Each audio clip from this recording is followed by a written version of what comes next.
Well, thanks everyone for attending this webinar. Welcome to our series of CDA webinars. Today we're presenting assessments in other languages other than English and Spanish. I bring you some greetings from, hold on for just a second. Welcome everybody. My name is Vilma Williams. I'm the Senior Manager for the Multilingual Department at the Council. And today we have Alicia with us. Alicia, would you like to introduce yourself? Sure. My name is Alicia Carter. I am the Community Engagement and Learning Coordinator, but I help facilitate all the events in CAN and I manage the community. So if you are a Council Alumni Network member, you probably see my name and face a lot in the posts. But welcome joining us today. And Vilma, I'll go ahead and pass it back to you. Thank you so much. So I bring you greetings before we start. Bring you greetings from Washington, D.C., from our CEO, Dr. Calvin Moore, and our VIP Programs Department, Abina Okran-Jackson.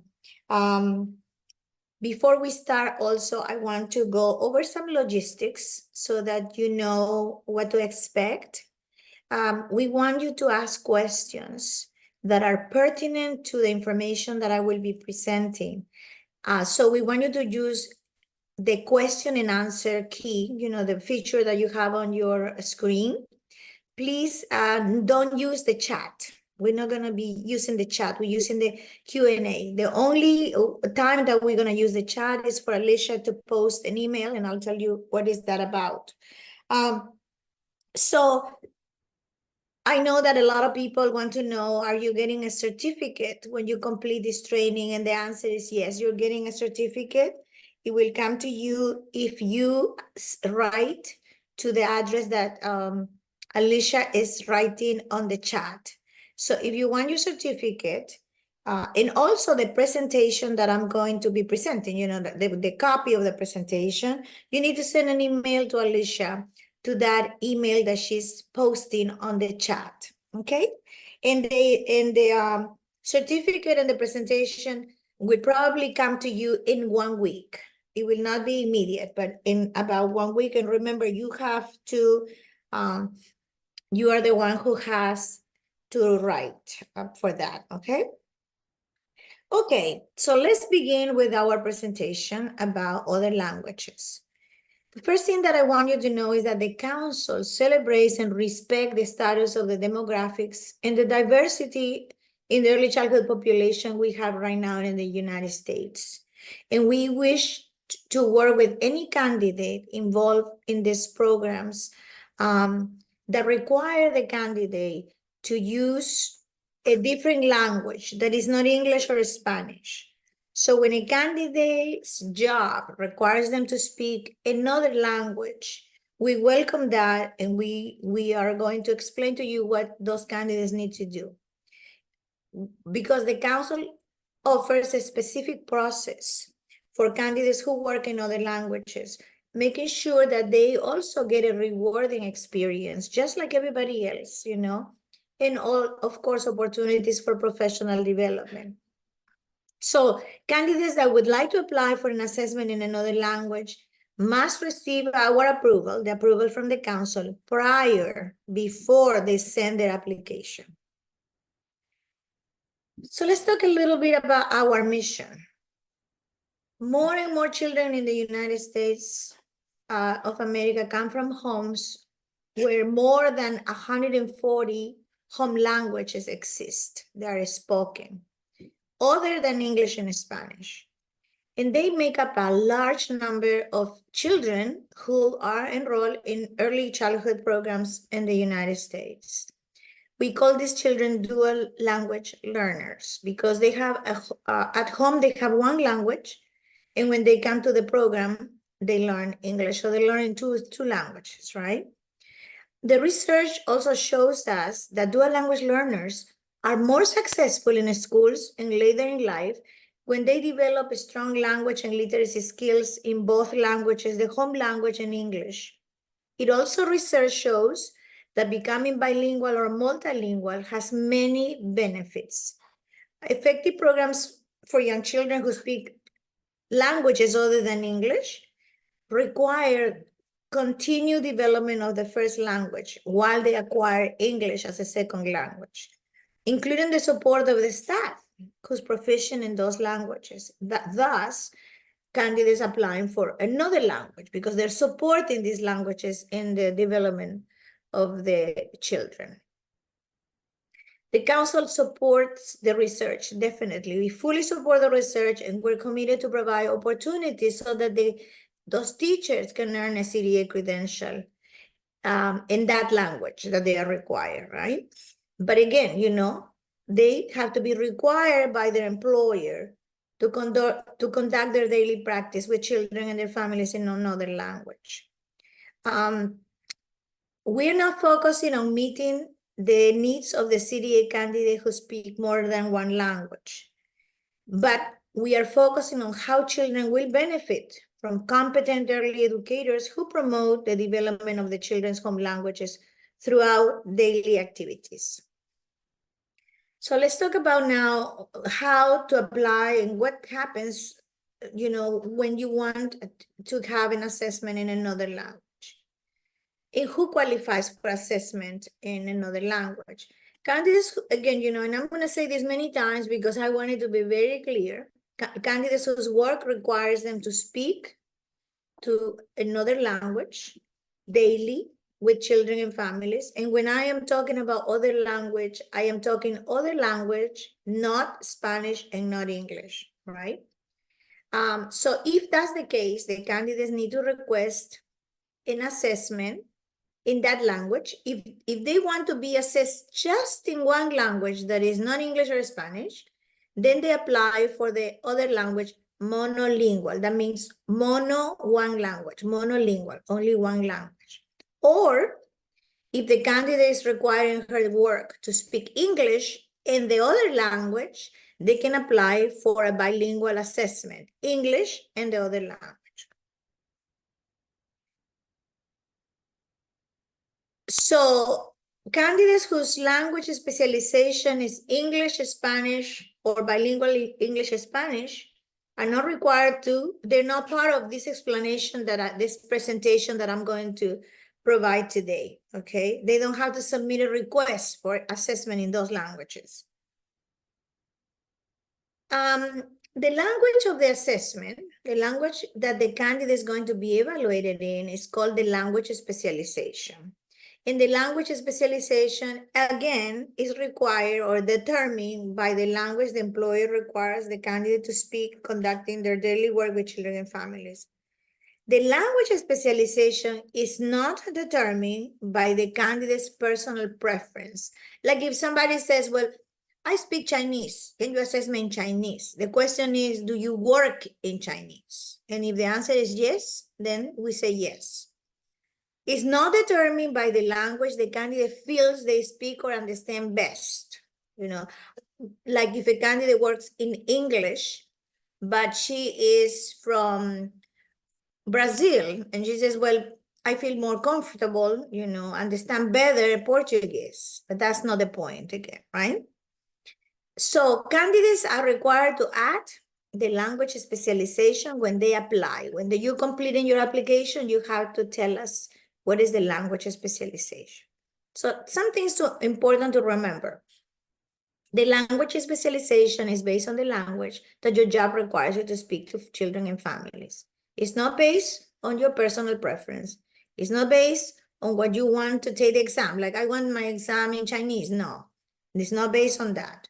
So assessment in another language has to be requested and approved before you can submit your application. If you apply online, you have to request, you have to make this petition online in the pre-application stage. You have to request another language. If you're applying using paper, the request has to be sent in paper before you can send your paper application. You cannot mix paper with online, okay? That doesn't work. And I will get more into this. And Alicia, you tell me if you see any questions. Thank you. So we do have one question in the chat if Okay. you would like to answer it. So it says, does the instruction to the children need to be in another language, or can instruction be in English, but the candidates speak to children in another language during the day? Okay. Okay, that question is a little tricky. It says when can be the instruction has to be in the language, because when you speak to the children, well, at this age from birth to 5, the way that you instruct children is by using language. So it's only one thing. So if you talk to children, if your job requires you that you speak to children in another language, you can apply for the CDA. Okay? I have said it many times, and that's what I keep saying it, because I think sometimes it's very difficult for some people to understand. The language of the assessment is the language that you use with children. So if you have been hired, they contracted you to speak another language, Yiddish, for example, and you're the only one in that classroom or in that family childcare home where it speaks Yiddish. That's your job. Then you have to have your assessment in that language. However, if they contracted you, they hire you so that you in the classroom or in the family childcare home, you speak English and Yiddish, both, and you have a plan for that. Then you can apply for an assessment bilingual English Yiddish. Okay, so maybe it is more clear as we go move on. Another question, Alicia? No, that was it. Okay, thank you. So how do you apply for a language that is not English or Spanish, right? For an assessment, to be assessed, to have your CDA assessment, your evaluation in another language. If you decide to apply online, which is our preference, if we recommend you, highly recommend you to apply online, it's faster, more effective, costs less money. You can also apply on paper if that's your last resort. But if you make a mistake, the paper comes back to us and we send you paper, it takes for a long time, right? So let's say that you apply online. If you apply online, you have to submit your request online. First, you need to create an account in our website, in the council website. And this is the address on the left side here in blue. And then you go to Educator Pathways, you click there, and you will ask to log in. And that's how you start your process. If you decide that you're gonna apply using paper application, then before you send your paper application, you must complete a request form that is a paper request form. They have two types. For monolingual assessments, if you're gonna apply for just one language that is not English or Spanish, or bilingual, that is on the right, if you're gonna apply for an assessment, English and the other language, right? And how do you get these forms? They are available in our website under the resource library. Okay, the candidate, if you use the paper, you have to indicate the language being requested on this portion of the application, of the form. And you have to complete it, and you have to send this form. You complete it and indicate what language, and you have to send it to this special email, languages@cdacouncil.org. Okay? Or you send this, okay? Please only send this form. Don't send your paper application yet, okay? Because we're gonna send it back if you do that. You just sent this one. And then when you receive it back approved, then you can put your application, your paper together and then send it to us, right? Okay, so how does the process go? Once we receive your request for assessment in another language, we will review, and the process of review includes, we'll review to determine your eligibility, and then we will send back to you some forms that you need to complete. Your director has to complete also, making sure that the director is in tune with this, they know, also that you are in tune with this, and how am I going to be assessed? We send you acknowledgement forms and policies, basically the forms, and I'll show them to you. ask you to verify the information that you have put into the petition. And then you return them to us before you receive your approval. So your completed forms have to be also sent via email to that email, especially for other languages@cdacouncil.org. So what we send to you, remember I said we send you some forms. When you tell us, I want my assessment in another language, we send you some forms. We make sure that you're eligible, that all the things that you are basically required to speak that language. We tell you what are the program responsibilities. For example, the program has to provide a PD specialist who's also proficient in English and in the language you're applying. And we tell you how your verification visit is going to happen and how is your exam going to take place. We give you all that information. And then we ask you to sign these forms. If you're applying just for one language, there are two forms, one for you and one for your director. And the director is saying basically, yes, this candidate has been hired to speak this language, only one language, right? And then you send them back to this email. If you apply also for monolingual, you complete, like I said, this is the candidate saying, yes, I am required to speak whatever. If you do two languages, then you put the two languages. So one is for monolingual and one for bilingual. Okay, then when you sign the forms, that means I have read all the policies and procedures. The director says, yes, I know I have to find a PD specialist who speaks English and the other language. And the candidate is required to use these languages. So they're basically, acknowledging. That's what they call statement of acknowledgement forms. For the bilingual, it's the same, but you're acknowledging two languages, English and the other languages. And you send them to the same email language when they are completed, right? Same thing. This is the same for the candidates who are applying for bilingual. And the director has to sign too, saying that you're required to speak both English and the other language in your daily work with families. So if you apply online, remember what I show you is if you apply on paper, on paper and online, but we send you those forms, right? So the final process for online is once you have indicated that you are requesting assessment in another language, you will receive an email verifying your approval or not. Okay, same thing. If you apply on paper, then you'll get an email indicating that. Once all the forms have been signed, again, you will receive an email of approval proceeding, saying now that we have approved you. You can proceed with your online application if you do that online. If you do the paper, you'll get an email in your emails.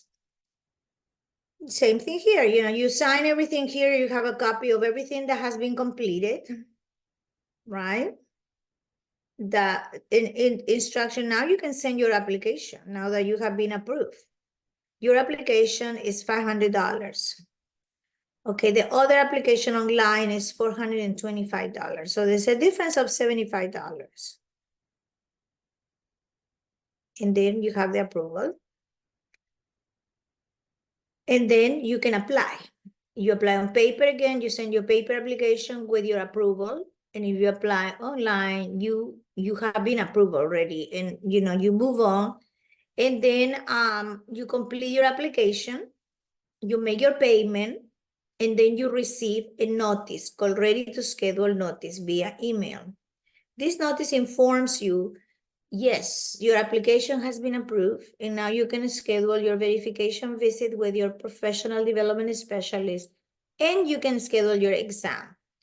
But it depends on what assessment are you getting, what kind of language, is it monolingual, bilingual? This notice is going to explain to you in detail how it's going to happen.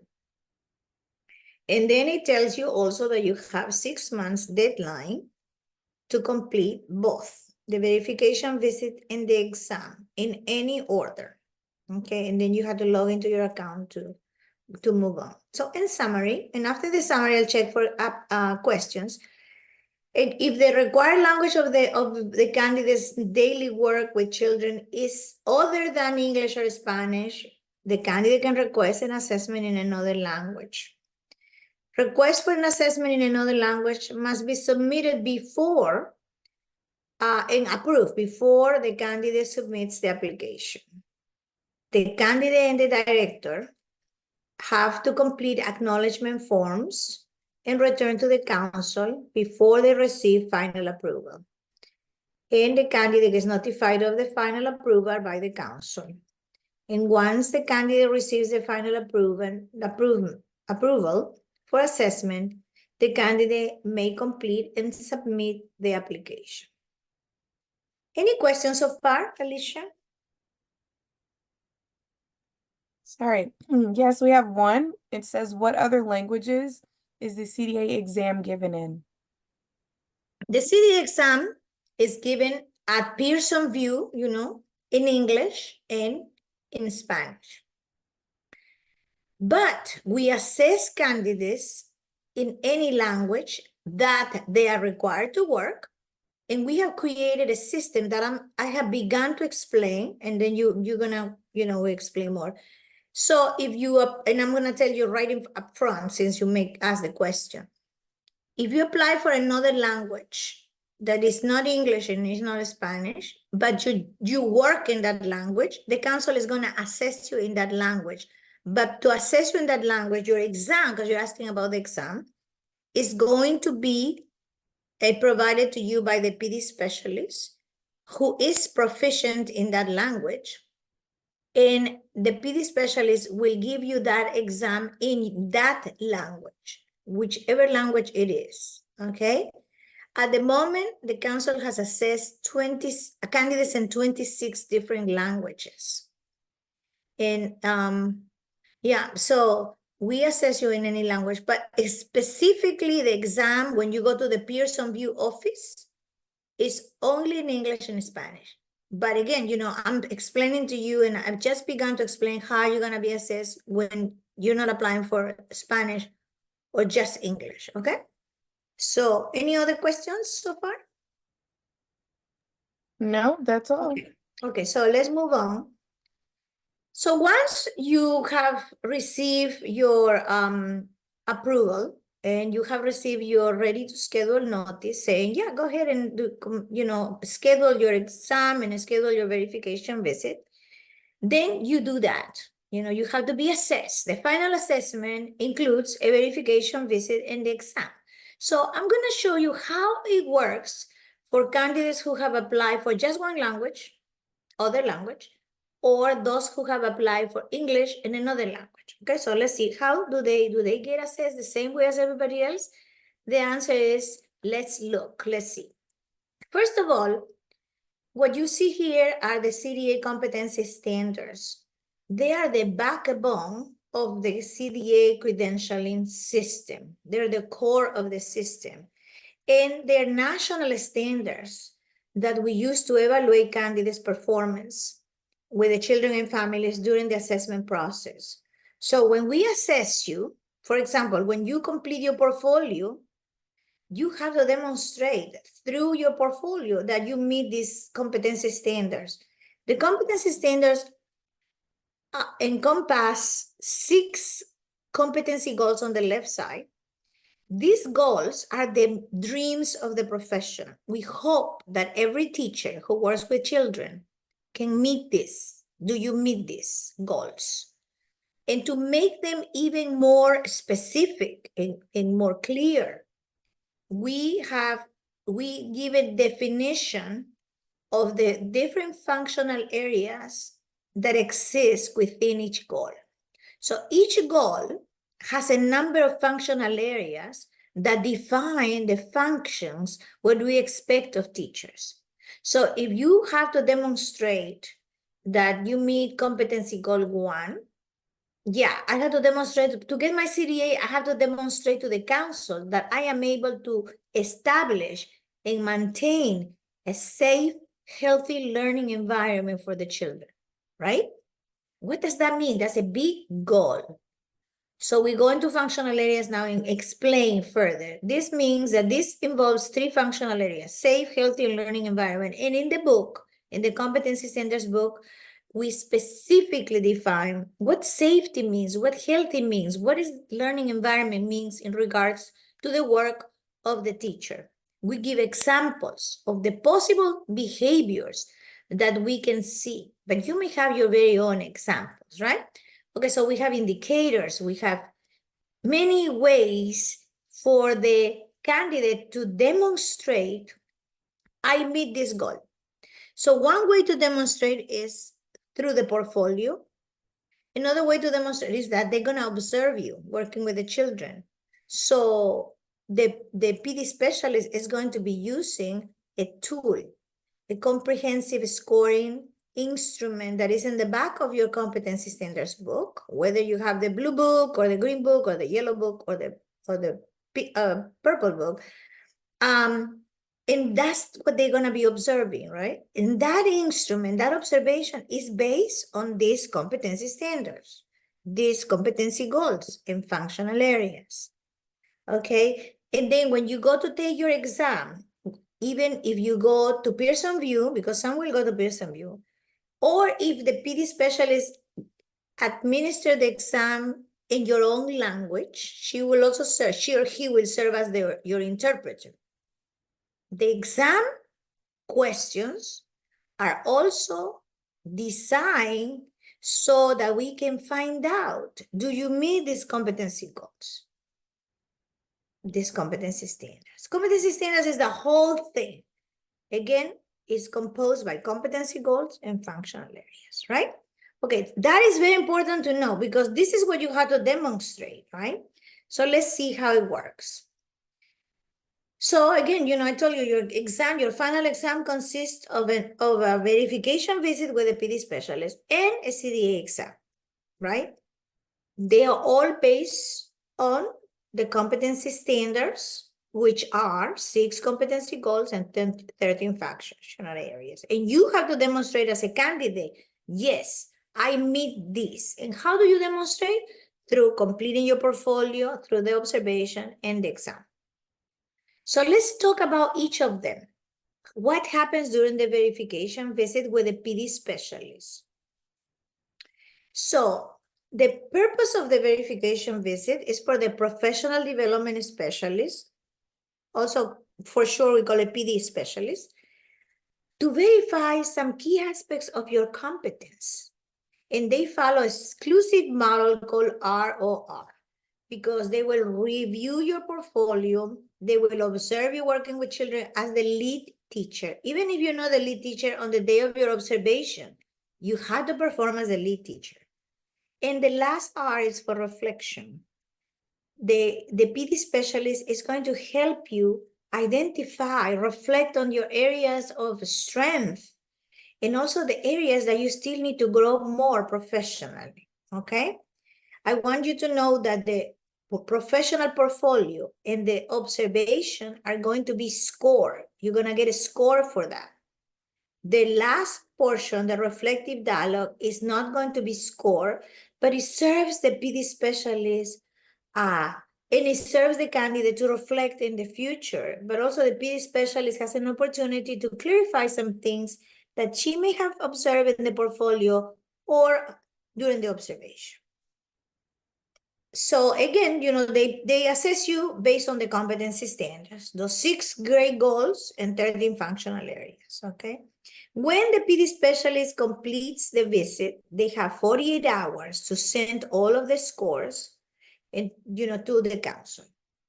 Before they come to do your assessment, the PD specialist has, when they schedule the verification visit, they are required at least 48 hours before to conduct a pre-visit checklist on the telephone.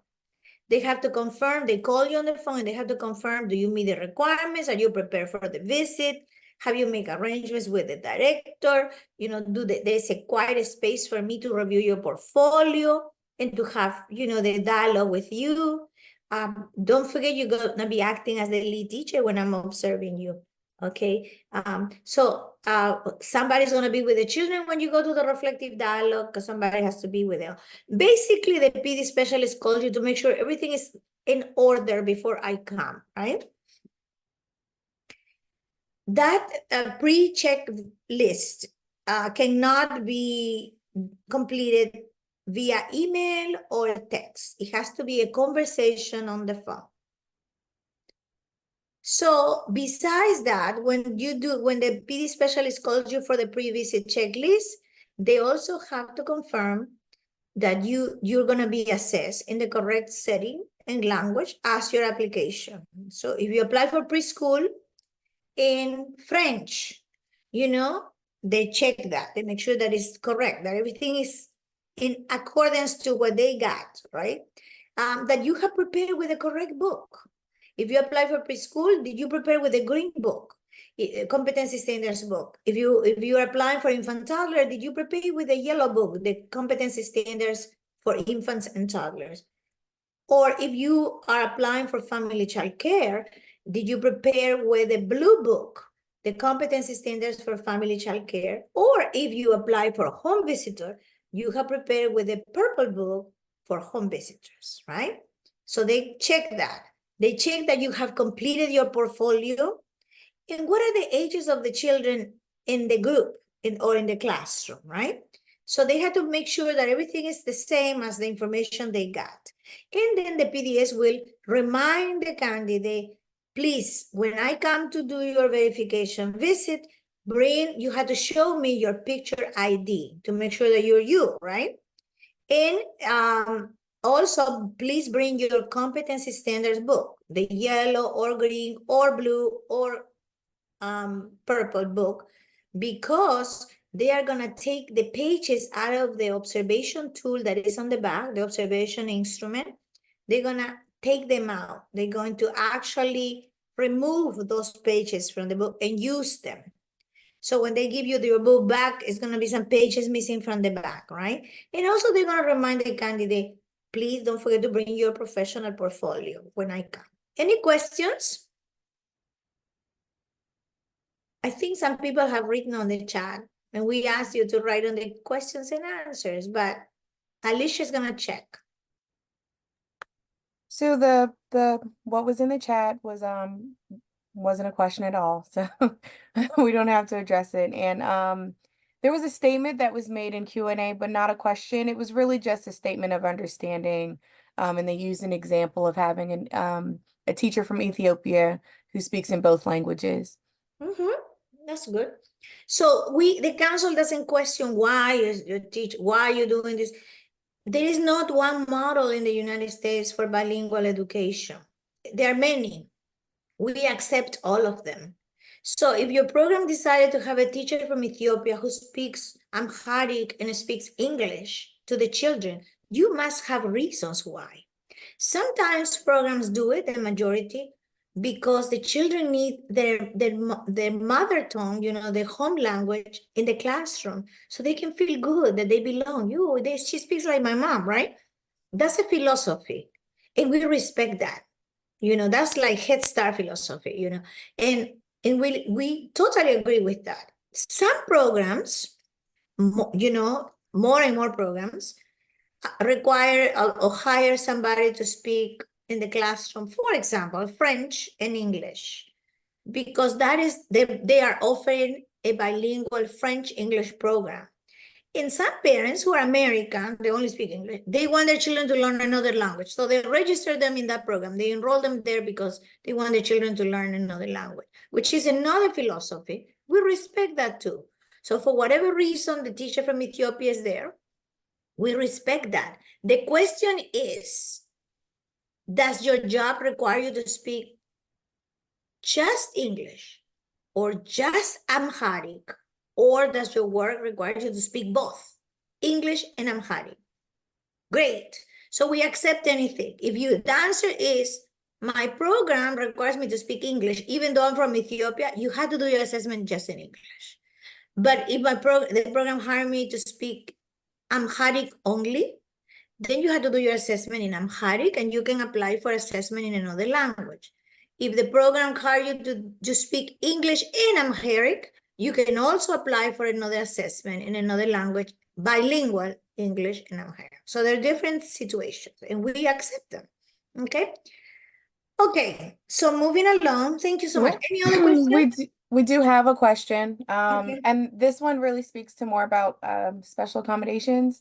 But the question is, if they can get extra time, they want to know if students can get extra time for completing the exam at Pearson VUE, and how do they apply for that extra time? Okay, I'm gonna ask you to hold on there because I'm gonna come with that question and answer to the question and a huge explanation when we get to the exam. Remember, we're doing the verification visit now, right? Because the exam has different situations, okay? So I'm gonna ask you to be patient and to hold on, your question will be answered, okay? Any other questions?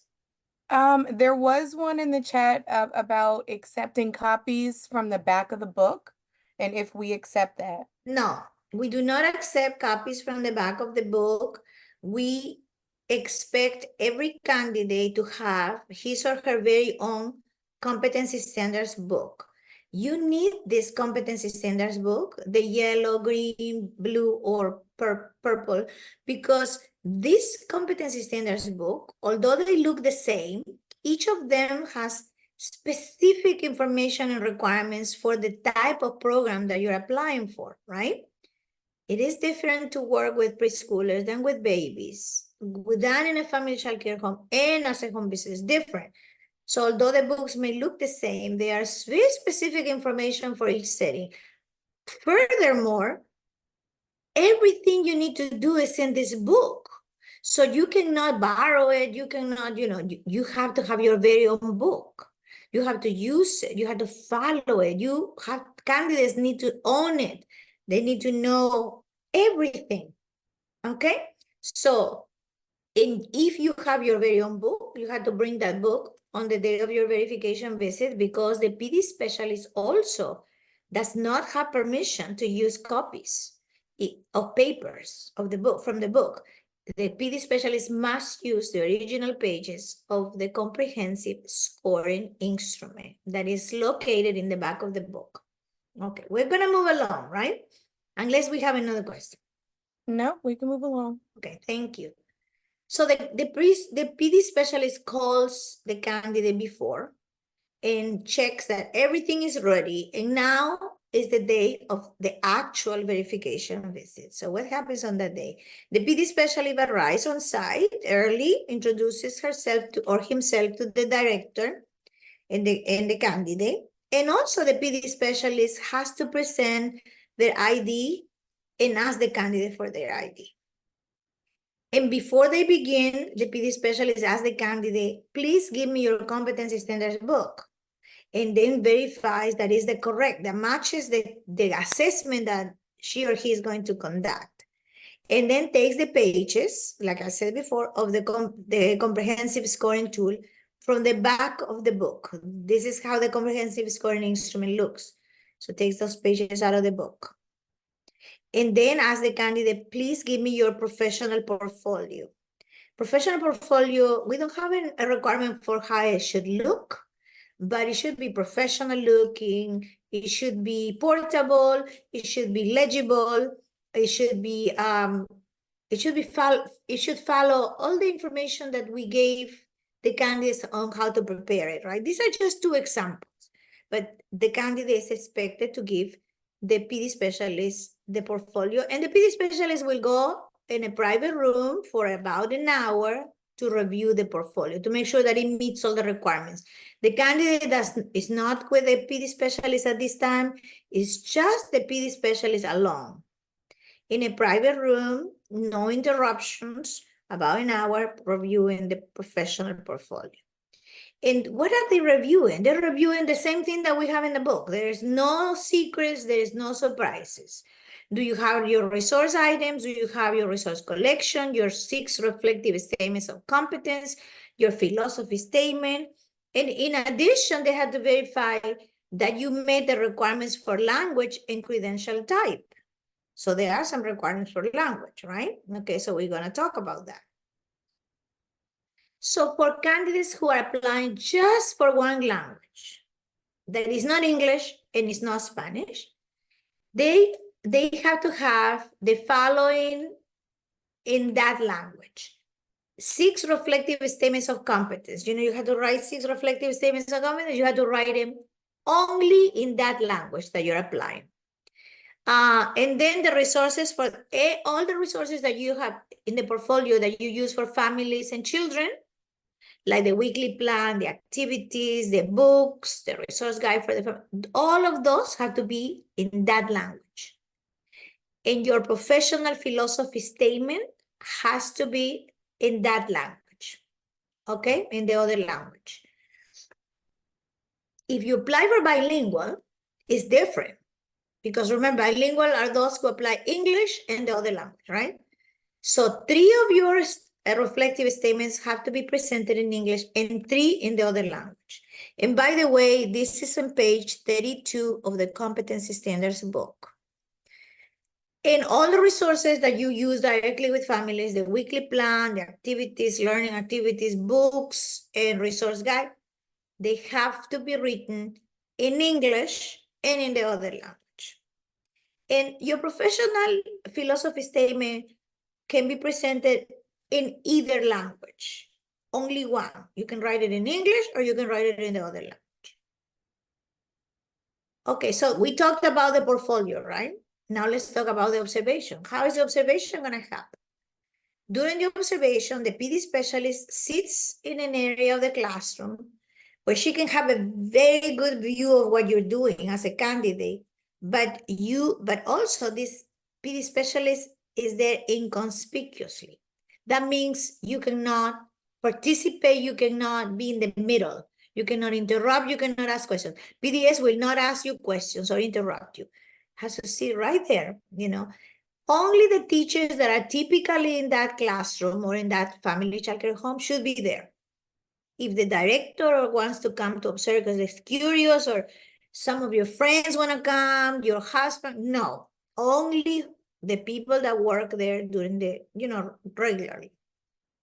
So the PD specialist is supposed to observe the candidate leading the activities. You have to be the lead teacher. Okay, if you have circle time, you direct the circle time. If they're gonna do a singing of the song, you are gonna direct the song, So you had to practice for that before, right? And the minimum time to observe is 2 hours. And they will observe you. In 2 hours is enough time for them. You're gonna see them checking, making check marks and writing on the observation instrument. So a candidate should just conduct herself or himself normally, like you always do. Do not try to impress. Do not try to make things that you never did before. Don't try to make new things. The children will talk. Hey, teacher, why do we have toys that belong to the other classroom? Why, teacher, why are you doing this? You never do it, so be regular. So if you're applying monolingual, just one language that is not English or Spanish, your observation, when they observe you, you have to conduct yourself, you have to speak that language, okay? So if you're applying for Amharic, for example, like the person from Ethiopia, only Amharic, right? So when they come to observe me, I'm only gonna speak Amharic, because the person that observes me, the PD specialist, has to be proficient in English and in Amharic. So that's why I can conduct myself in Amharic, and the person is going to understand everything I say. If I'm applying for bilingual, while I'm being observed, I have to use consistently both languages, just like they hire me to do, English and the other language, okay? And last, during the verification visit, the reflective dialogue takes place, in a private room with no interruptions. After the PD specialist already reviewed the portfolio and observe it. It is the last thing that they do, that you guys do, okay? The purpose, again, as the reflective dialogue, is for the PD specialist and the candidate to discuss areas of strength and to set also and strengthen in professional growth, and also to set professional goals for the candidate for the future. During the reflective dialogue, the PD specialist may ask open-ended questions if they feel that they need a little bit of information about the candidate to make sure, in certain areas. If you're applying for an assessment just in one language, that is not English or Spanish, just one language, your reflective dialogue is going to take place in that language. If you're applying bilingual, your reflective dialogue is conducted in both English and the other language. In summary, your verification visit is going to last about 4 hours, right? 1 hour for the portfolio, 2 hours for the observation, 1 hour for the reflective dialogue, right? And it will be conducted on the language that has been pre-approved by the council. And only the candidate and the regular adults in the classroom or in the home should be present during the observation. Okay, any questions about, do we have any questions about the verification visit? The verification visit. Because we're gonna move to the exam, okay? There are no questions at this time about the verification visit. Excellent. So now, and again, you can have your verification visit first, then your exam in another day.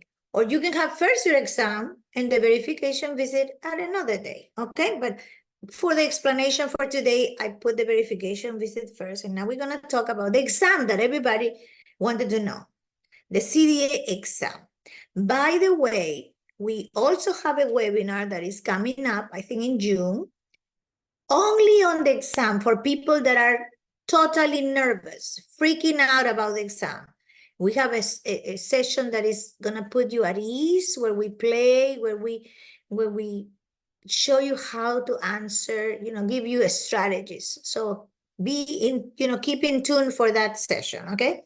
So, but today we're talking about how is your exam gonna be if you apply for other languages. So, if you apply for another language, just one, monolingual assessment, just one language, no English, just one other language, you will not go to Pearson VUE. You will have your exam after your verification visit with the PD specialist, who's gonna give you a paper exam, and the PD specialist is going to act also as the interpreter, and read the exam in that language, and you will answer on paper. If you apply for bilingual, that means you work in English and the other language, right? And if you apply for bilingual, you have to be proficient in both languages. You have to be able to read, write, speak, understand, and be understood in both languages. So for your exam, you will take your exam in a computer-based exam at Pearson VUE in English. You take your exam in English, okay? So let's talk about the monolingual candidates who are applying for just one language and they have to take the paper exam. So what happens? How does it go? How does it work? The PD specialist is responsible for proctoring, administering, and interpreting the paper exam. So what do? This PD specialist has to be proficient in English and in the other language, right? It has to be present during the entire exam, serves as an interpreter, and will exactly read the questions and the possible answers to you as on the paper, that are on the paper. The PD specialist as an interpreter is not there, can absolutely not help the candidate select the answer to the exam questions, or provide additional assistance to the candidate, or explain things to the candidate. Only to read the exam in the language that the candidate is applying, read all the answers, the candidate selects the answer that feels is the best. The paper exam must be completed after the verification visit. And when you schedule your verification visit with your PDS, you also schedule your exam. And you cannot schedule it more than 2 days after your verification visit. And where do you take the exam? You can take it in your program if you wish, but must be in a private room, 4 walls and 1 door, with no interruptions. It has to be in a comfortable environment, a comfortable chair. You cannot, it has to be adult-sized chairs. You cannot do it in children's chairs, okay? And only the candidate and the PD specialist can be present during that exam.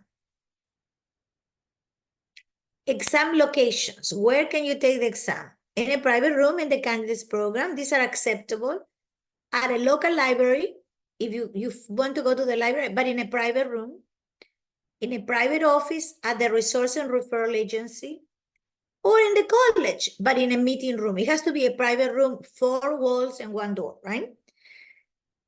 Not acceptable. You cannot, should not take the exam, must not take the exam in a public place, like a coffee shop, a playground, the candidate's classroom, an open area in the library, at the in the PDS's car. No, you cannot.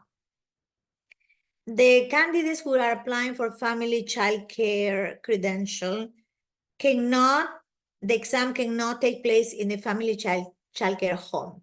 You have to go somewhere else, like a library, a private room, or the university or college private room, okay, or the resource and referral office private room, okay? Any questions so far? No, still the same question about the extra time for the exam. Okay, the extra time. Okay, thank you. Okay, here comes the time. The paper exam for candidates applying for 1 language consists of 60 multiple choice questions, and you have 2 hours to complete the exam. And we tell the PD specialist to be flexible. You can go a little bit over the 2 hours. It's fine because you're with a PD specialist and we're calculating. And let me tell you, 2 hours is a long time because these questions are not difficult. They are about appropriate practice.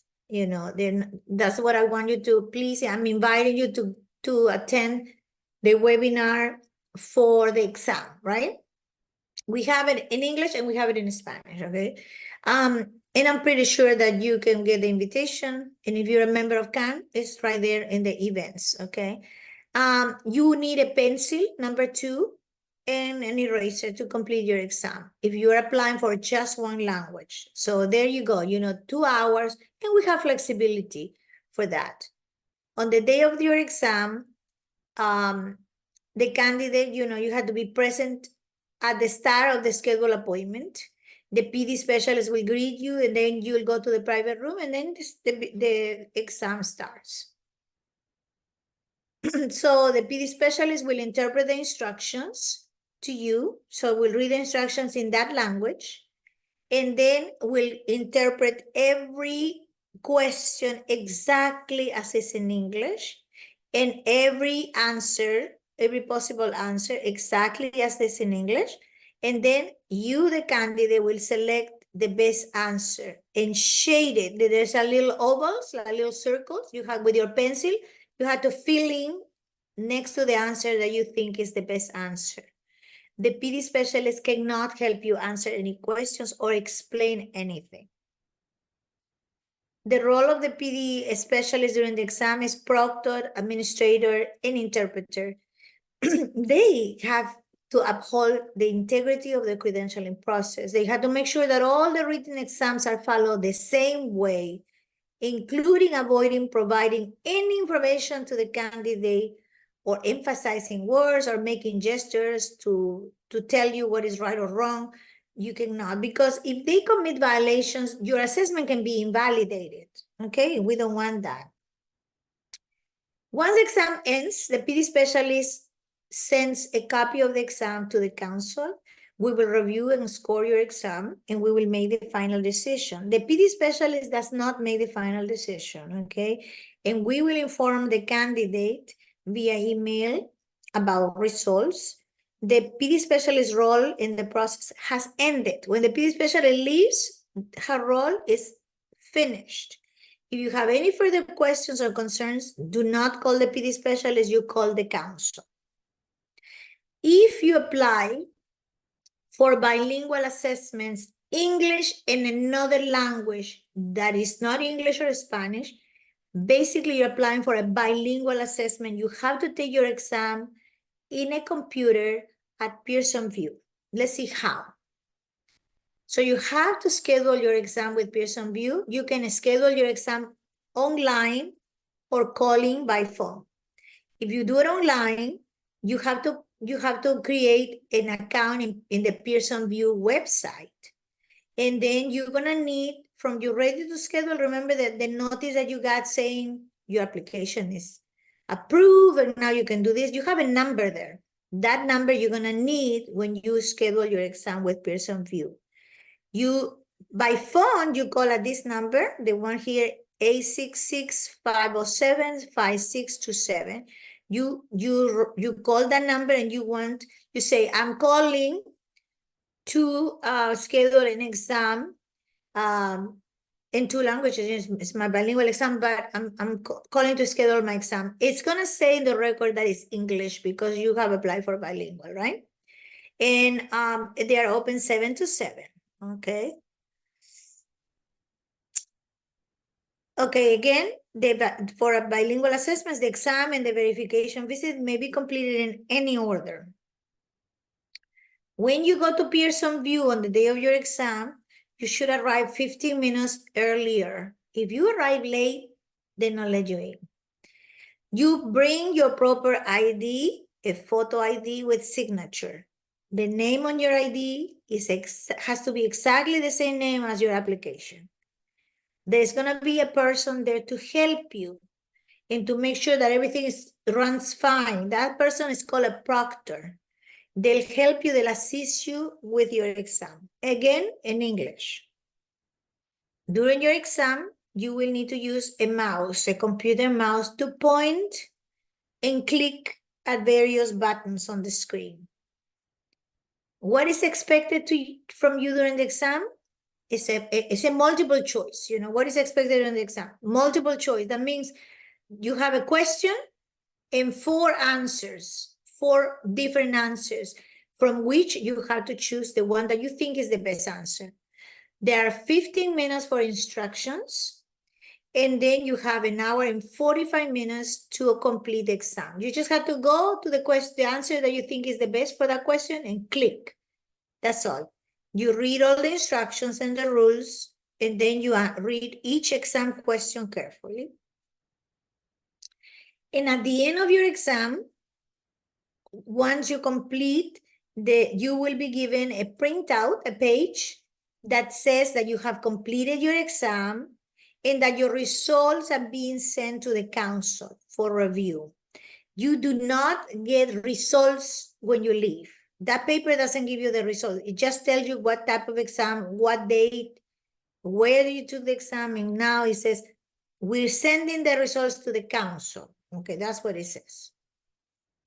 And then, whether you completed the exam for monolingual or bilingual, the decision on your credential is made by the council. We made the final decision. It can go, the results can be award, that means you get your credential awarded, or you have a denial, that means the credential was not awarded, right? We will inform you of the decision via email. Okay, any questions? Any more questions? No, still the same about the Okay, well, extra I time. already say, you know, how long is the exam? The exam in paper is 2 hours and flexible. The So, exam in Pearson VUE for bilingual is also 2 hours, including the 15 minutes of instruction. right, but the question is whether they can apply for extra time. So they, Oh, okay, thank you. No, the people that apply for extra time, are protected under the Act for Americans with Disabilities. And extended time is provided for people who have disabilities, okay? Not knowing English is not a disability. It's not considered a disability by the law of the United States of America. The United States of America has a law that is called ADA, the Act for Americans with Disability, that requires that we provide candidates who have disabilities with special accommodations so that they can have exams the same way, you know, with the same opportunity as everybody else. But for candidates who apply for other languages, that is not considered a disability under the law. So they take the exam in paper for 2 hours in flexible time, and or bilingual candidates go to Pearson VUE and take the exam in the 2-hour period. I hope that that satisfies your answer, your question. Any other questions? Yes. So, if the family childcare provider works independently, and they want to apply for CDA assessment in Chinese, can she sign her own monolingual acknowledgement form? I believe that for family childcare educators applying for CDA, number one, they determine the language of their work, you know, because they are like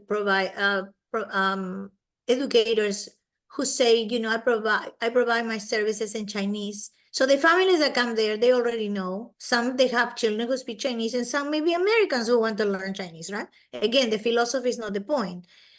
Who signs the acknowledgement form? It has to be somebody else. The licensing person, and I think in the book we offer, and when you apply, we're gonna tell you that in your letter. We're gonna explain to you who can do the acknowledgement. Anything else? Yes. If you get denied, when can you reapply? Basically, technically, you can reapply tomorrow, but you have to know why you've been denied. You will receive a letter that says that you have found that through your assessment, remember assessment is portfolio, observation, exam, or everything, right? Everything is telling us that you need more training. You need to learn a little bit more in some areas. And then we tell you in the letter what areas, you know? So if I get denied and I receive my letter and it says that I have shown that I need improvement in the areas of cognitive, guidance, and creative, for example, right? I need to go back and reflect, what else can I do to improve in this? And that means that when I wrote my portfolio, when I was observed, and when I did my exam, what I said or what I wrote indicated that I am not quite there. You know, for example, just to give you an example, if I answer a question about two children are fighting over a toy, what does the teacher have to do? And then they give you 4 answers. And I chose, I will take the toy from them and tell them that I'll give them back to them when they learn to share. Let's say that I answer that. That's the wrong answer, because children don't share until beginning to share until 7 years old. So you already know any question that talks about share is not a good question, right? Suppose that you answer like that. Suppose you wrote on your portfolio, children have to share in my classroom. And then when they observe you, you were telling the children, share your toys, share your toys. That means you don't know that piece. That is an area that is not strong, okay? So that's what it means when people get denied. But technically you can apply tomorrow, but you're gonna fall into the same situation. So you have to learn, ask a trainer, a mentor, a coach, you know, how can I improve in these areas? Read more. I don't know. There are many, many, many things you can do, but the best thing is to consult with your mentors, the people, your instructor, your teachers who have been teaching you CDA. Okay, anything else? Yes. What do you suggest to help candidates to take the English test when English is not their first language? They are Okay, translating the questions to their language, and some of the English phrases and wording of the questions is difficult for them. okay. There are three answers for that. Number one, if you're the instructor, which I think you are, or a mentor or coach, thank you. You need to really, really pay attention to the competency standards book requirements.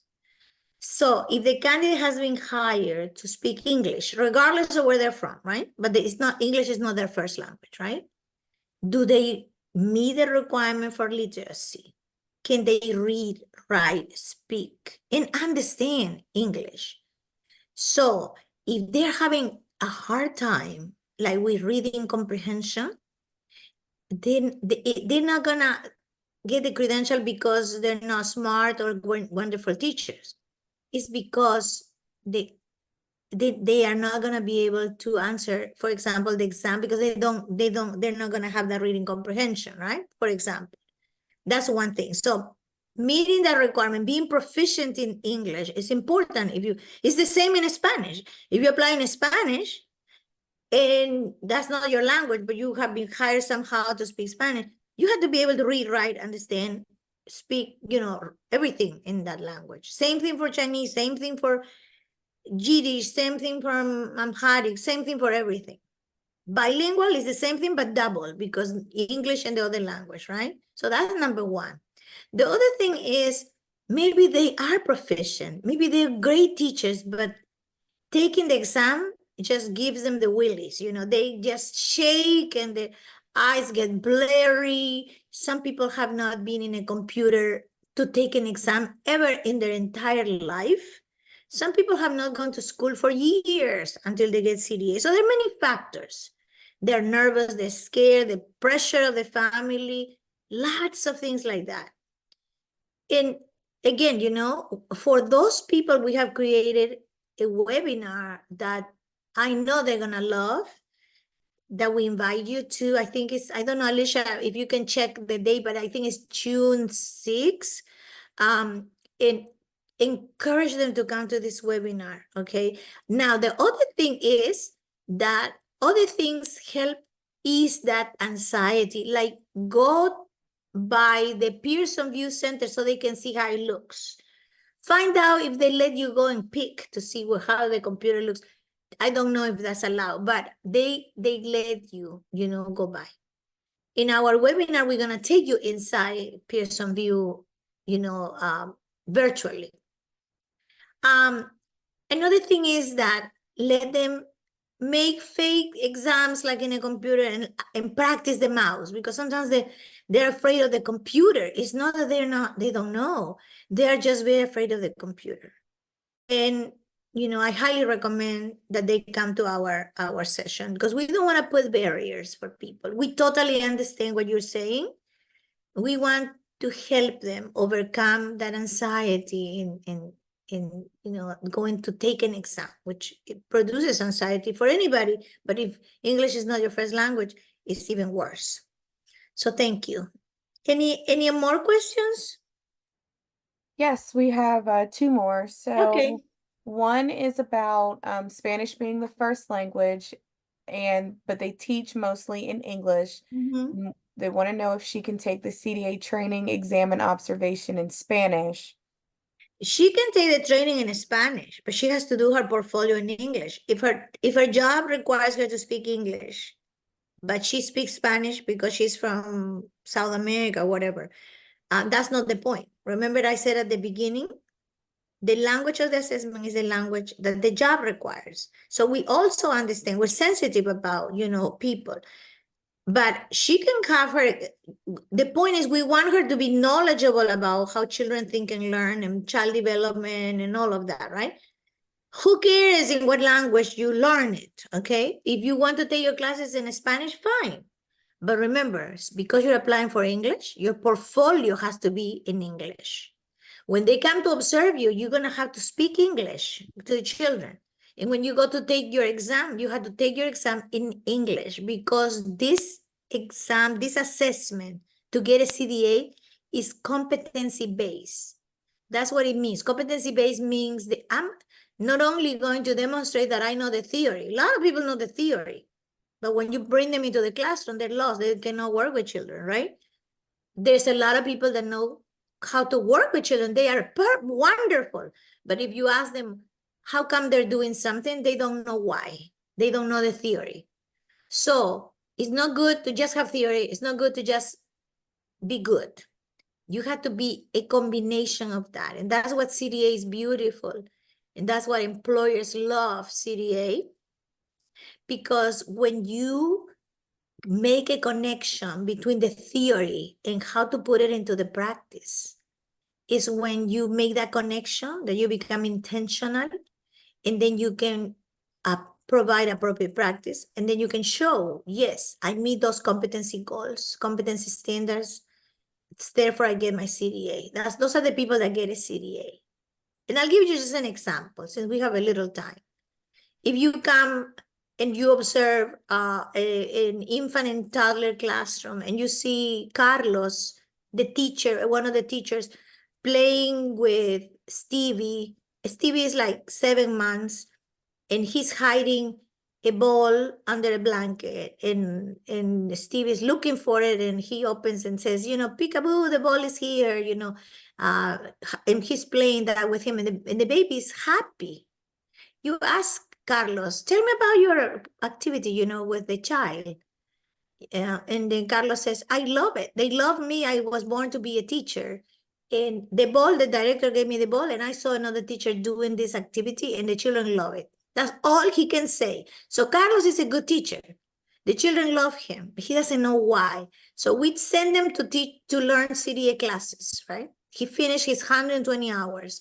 Then you ask him the same question. Carlos, tell me about, your activity with these children. And he tells you, well, Stevie is 7 months old, 7.5. And I have learned that at this age, a little old man from Switzerland, his name is Piaget, he studied children for many, many, many years. And guess what? Children don't think the same way that we do. And they don't learn the same way we do. But there is a time around 7 and 8 months where children begin to realize that things that they don't see, that disappear, they still exist. That is called the permanency of the objects. So as teachers, our job is to help the children develop that skill. So that's why we play peekaboo, we play hiding the ball, blah, blah, blah, blah, blah. What a big difference. The first Carlos was just good. The second Carlos not only was good, he knew why he was doing that. He planned that. So that's what CDA does. And you have to do it in the language that you work. And I hope that satisfies your question. Any other questions? Yeah, so for a family childcare provider who may get a new child on the same day of the observation, if that child is still adjusting into the program, they're wondering if the PDS will give like some grace during that observation. What a wonderful question. But before I answer your question, I want you to know that we're in a big campaign to how do we call this? Revalidate, or I have the word for that. I'll find it. But we are in a very, very big campaign to reset, reframe how we call our family child care educators. Okay, we're not providers, we're educators, because you are just as good as a teacher who's incentivized. I just want you to know that I'm giving you that recognition. So when you have a difficult day, such as this day where you have a new child, you may have a new volunteer, or something may happen, and I'll tell you about it, but that is when you shine the most. It is not the situation, it's what the candidate is doing with the situation. So maybe at the beginning of the day, you gather the children, even infants, okay? And you have your circle time, and then you say, children, today we have a new friend. And it's his very first day. So we understand he must see, if the children are verbal, you can ask questions, you know. Do you remember when you came the first time here? How did you feel? Somebody says scared. Did you cry? Yes. Oh yeah. But here is Luis. Today is his first day. Come on, Luis. You sit him on your lap and you say, Luis, and he's crying, you know. I want my mommy or whatever. And then you say, I know you do. And she's gonna come back. And look, she left you her keys, you know, fake keys, right? Or a purse or something to smell, you know. And I'm gonna be here and we're gonna be friends. You're gonna have all these friends. Let's give him your name. So I mean, it is not that he's new and then you don't want to hide him and send him to another house. You cannot do that, right? What you have to do is you have to put your skills at practice. You know, what do you need? It is okay to give him a lot of attention to his first day, right? And you have to say it, you know, it's your first day, you know, you get all the attention from me, you're lucky. um your shoes are so beautiful, and the child is gonna pause. He's crying, you're gonna talk about his shoes.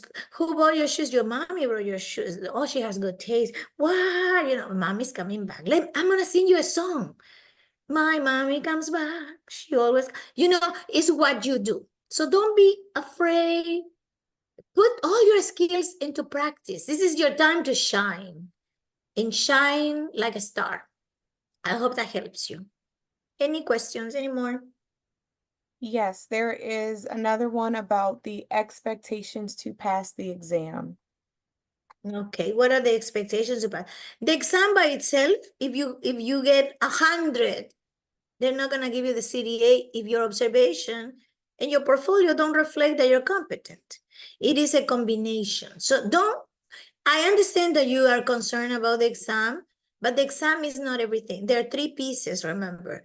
Is the portfolio, the observation, and the exam, right? Now and then you may make a mistake in the questions because you're nervous.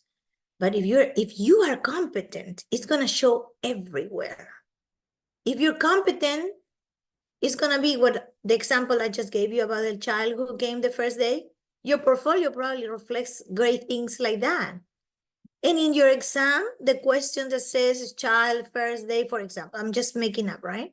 What does the teacher do? You know, try to ignore him so he learned that he doesn't need to be the star of the show.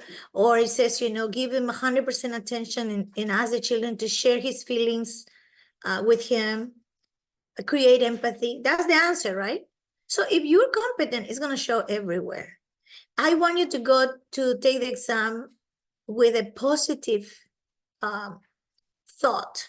I want you, whoever asked that question, to please come to attend our webinar on the exam. You're gonna love it, and it's gonna put you at ease.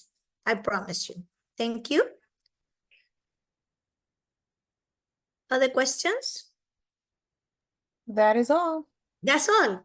Mhm. Okay. Well, I thank you so much for your participation. Here I'm putting some links, the link for the website so you can visit us and find out everything that is happening at the council. You also get invited to subscribe for free at our council link newsletter. If you go to this link, you can join us. You can join us in our social media and Facebook, Instagram, you know, Twitter, everything. And also you can join us in CAN. CAN is the membership platform. It's like Facebook that we have. That in Alicia is gonna put in the chat the link, you know, the link so that you can go in and join if you haven't joined. It's free. It's wonderful because it's for everybody who's interested in CDA, who was a CDA, who wants to be a CDA, anybody. And it's like a professional Facebook like that. And you can make your own groups. You get to get invited to events to see people that you probably don't even see when you go to a conference, you know, and you can form your very own groups.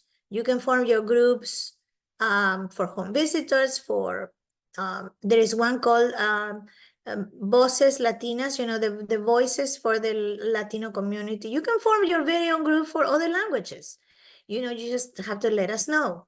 So please, I encourage you to join CAN.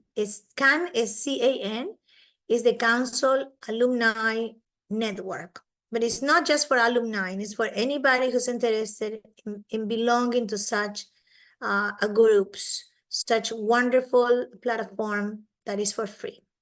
And you'll get invitations, and you get to get all the invitations for all the webinars too. And then coffee breaks, interviews with personalities in the field of early childhood education is really wonderful. And Alicia is the one, the one who is oversees the entire operation of CAN. If we don't have any more questions, Alicia, we're going to say goodbye. No more questions? We do have two. Okay. So one is, do we have a webinar about renewing the CDA? Yes, we do. We have renewals about, we have a webinar renewing the CDA. I think Raquel Andrade, who's the director of Candid Services, does a great presentation on that, right? So is that also in CAN, Alicia? It is not. Okay, so we should put that in CAN, and we will ask Raquel. So if you join CAN, we will have information for you for the renewal. Is that a good idea, Alicia? I think that's a great idea. Okay, wonderful. Thank you. And another question? Yes, it is. Will the council provide a roster with credentials for directors? At this credentials for directors, we at this time, as far as I know, we don't have a credential for directors, but we are planning on having a program for instructors, a credential for instructors for CDA. So, Oh, okay. She clarified. She wanted to know about a roster for credentialed CDAs. So people who have been awarded the CDA. that is something that you have to write to us. You can write to me, or you can write to Raquel Andrade. Can we put my email in the chat? vilmaw@cdacouncil.org. Vilma W, you can write to me, and I know there's a process. We have to know reasons why, because we don't divulge information about our candidates or our directors or anybody, but or names or anything like that. I know we have some restrictions, but if you can write to me and we can talk, include your phone number so that I can ask you some questions, we can do that. Any other questions? We have 5 minutes. No, that is all. Okay, well, you get 5 minutes back. Thank you so much for your attendance. And again, once again, I encourage you to do two things. To join CAN, Alicia put the information, the link where you can go and join. And also, please, attend the webinar for the exam coming up. Did you find out it's June 6th, right? It is on June 4th. June 4, 1, 2, 3, 4. And I did put the registration link in the chat. Awesome. So she's awesome. Alicia's awesome. You're gonna like her even more if you join CAN, because she gives wonderful information to everybody. If you want activities ideas, or if you want to share what you're doing and all that, CAN is the place, even better than Facebook, I promise you. So have a wonderful rest of the day wherever you are, and I wish you much success in everything you do to benefit our children. Alicia, would you like to say goodbye? Yes, definitely. Thank you everyone for joining us today, and we will see you at our next session.